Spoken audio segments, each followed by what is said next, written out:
In this guide, I'm going to show you how you can back up your save data on a PlayStation 5. This is going to make it so you never lose any of your progress. If this guide does help you out, make sure to like the video and subscribe to the channel with all notifications on. It really does help the channel. It lets us know that you want more content like this. We'd greatly appreciate it. And if at any point throughout this guide you do have any questions, don't hesitate to ask us down in the comment section below and we can help you out further. I'm going to be doing my best to reply to every single comment down there. But the first method that you're going to want to do is actually use cloud storage. This does require a PlayStation Plus subscription, so don't worry. We're going to walk through a second method to do this in just a second. But from the home screen with that PlayStation Plus subscription, go to the top right and you're going to see a little settings bar up here. Open that up and scroll down and then select Save Data in Game App Settings.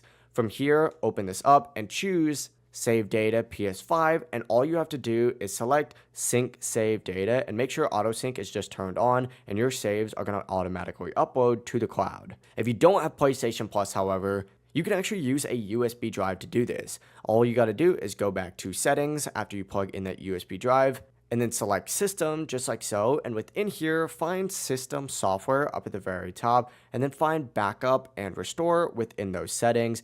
From here, select Backup your PS5 and then select the save data you want, and your console is going to restart to complete that progress. Just make sure that you have the USB drive connected, otherwise this won't work. But that's it. You now know how to back up your PS5 save data safely, whether it's through the cloud or with a USB drive. If you do have any questions, don't hesitate to ask us down in the comment section below. And before you do leave this video, make sure to like the video and subscribe to the channel with all notifications on. It really does help the channel and lets us know that you want more content like this. We'd greatly appreciate it. Have a great rest of your day. Peace.